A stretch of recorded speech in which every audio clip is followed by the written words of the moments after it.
कांग्रेस ने एक बहुत सोची समझी चाल चली है और निस्संदेह उन्होंने भारतीय जनता पार्टी को इसी के अंदाज में जवाब दिया है। अब देखिए, दो चीज़ें यहाँ पर है। भारतीय जनता पार्टी ने दो चीज़ों को साधने की कोशिश की थी। एक, भारतीय जनता पार्टी साउथ में पेट जमाने की कोशिश कर रही है, तो अपने उपराष्ट्रपति कैंडिडेट के माध्यम से वो साउथ के अंदर अपना वोट बैंक मजबूत करना चाहती थी। दूसरा, उनको टीडीपी को, उनको संकट में डालना था स्टालिन को, डीएमके को, और वो उन्होंने जब डाला तो ये खबरें मीडिया में चलने लगी थी स्टालिन अब करेंगे क्या।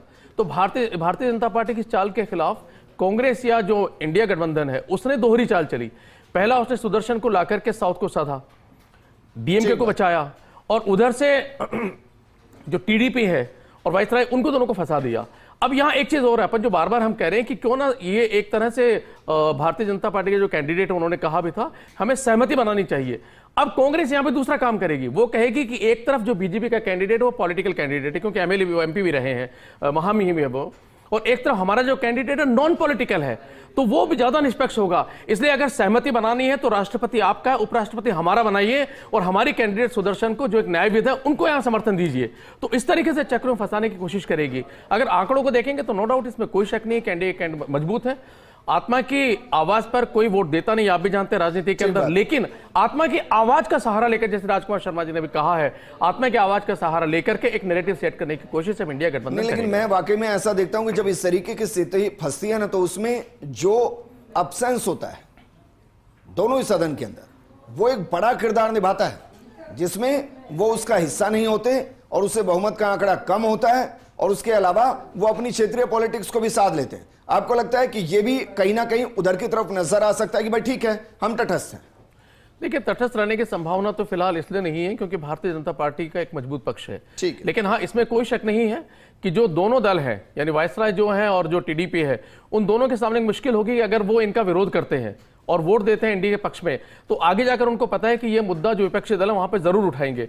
ऐसे में वो क्या करेंगे ये बहुत रोचक होगा। मैंने आपको शुरू में कहा ना कि कांग्रेस ने या विपक्षी दलों ने एक बहुत सोची समझी चाल चली है, इस वक्त कह सकते हैं कि नहले पे दहला मारा है। अब भारतीय जनता पार्टी उसके कैसे काट करेगी, किस तरीके से। लेकिन जितना स्पष्ट रुख डीएमके ने दिया कि भाई कोई भी कैंडिडेट हो, कहीं से भी हो, हम आईएनडीआई के साथ हैं, बिल्कुल, क्या इसी तरीके का स्पष्ट मत टीडीपी और वाईएसआरसीपी भी दे सकती है? हाँ, मुझे लग रहा है कि दोनों एनडीए के साथ रहेंगे और मुझे नहीं लगता है कि इस मुद्दे पर वो अलग होंगे और इंडिया गठबंधन का साथ देंगे। लेकिन इंडिया गठबंधन भी यही चाहता है कि वो साथ ना दें और आगे जाकर जब चुनाव होंगे, यानी विधानसभा के चुनाव होंगे, वहां जाकर को मुद्दे उठाते हुए इसका फायदा उठाने की कोशिश करें। हालांकि देखिए, हम राजस्थान के अंदर इस डिबेट को कर रहे हैं और हमने पिछले चुनाव के अंदर इस स्थिति को इसलिए नहीं समझा क्योंकि दोनों राजस्थान से थे, इसलिए किसी भी तरफ वोट डलता वो ज्यादा फर्क नहीं पड़ रहा था। लेकिन उन क्षेत्रीय पार्टियों के बारे में आप सोचिए, जहां यह सवाल पूछा जाएगा कि भाई आपने क्षेत्रीय कैंडिडेट के पक्ष में क्यों नहीं वोट किया, आज हमारे स्टेट से उपराष्ट्रपति होता। और यही तमिलनाडु और आंध्र प्रदेश की सियासत में इस वक्त गरमाया हुआ है। लेकिन योगेंद्र जी, क्योंकि बीजेपी 24/7 की पॉलिटिकल पार्टी है, उसने प्लान बी और प्लान सी तैयार किए होंगे, उनको यह भी पता होगा कि किस तरीके की सिचुएशन हो सकती है और उसको कैसे टैकल किया जा सकता है। तो आपको लग रहा है कि इसके बदले में बहुत कुछ और हो सकता है कि भाई चलिए, मंत्रिमंडल का विस्तार कभी मोदी कैबिनेट का हुआ तो उसमें हम आंध्र प्रदेश को और ज्यादा फुटेज देंगे?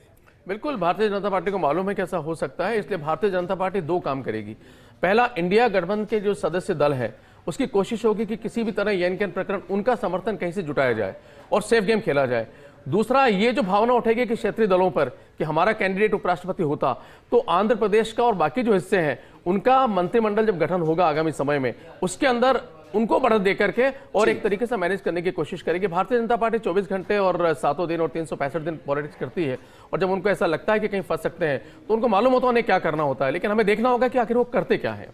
एक और सवाल बस आपसे कि भाई अब ये जुडिशरी से भी लेकर आ चुके हैं, नैरेटिव सिर्फ एक है कि भाई संविधान को बचाना, आंकड़े ये कह रहे हैं कि एनडीए बहुत मजबूत है।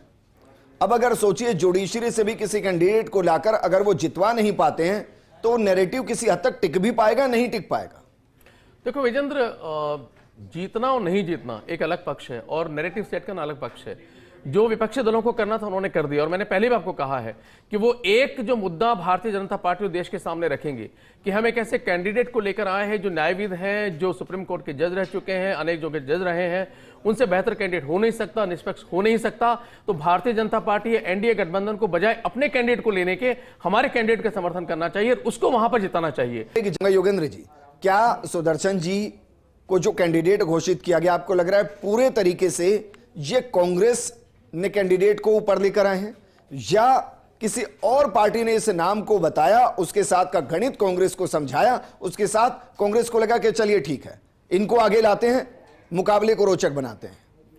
नहीं विजेंद्र, ऐसा लगता है कि जैसे ही एनडीए ने अपना उम्मीदवार घोषित किया तो डेफिनेटली मंथन इन्होंने किया। अब इसमें कांग्रेस अपना कैंडिडेट ले किसी और ने कहा तो अंदर की कहानी हो सकती है, लेकिन मंथन बहुत अच्छे तरीके से और कहा कि किस तरीके से हम लोग इनको मुश्किल में डाल सकते हैं। यहाँ एक चीज और हम बार बार कह रहे हैं कि सहमति क्यों नहीं हो सकती। देखिए छोटी सी बात यहाँ भी विजेंद्र कि अगर अब राजनीति चूंकि इतनी सुचिता की बात रही नहीं, पर अगर वाकई में सुचिता होती तो भारतीय जनता पार्टी भी कर सकती थी कि जैसे ही कैंडिडेट घोषित हुआ वो तुरंत खड़गे जी को बुलाती, बाकी लोगों को बुलाती, उनको समझाती, उनका समर्थन मांगती। लेकिन मुझे लगता नहीं 3-4 दिन में ऐसा कुछ बहुत ज्यादा प्रयास हुए।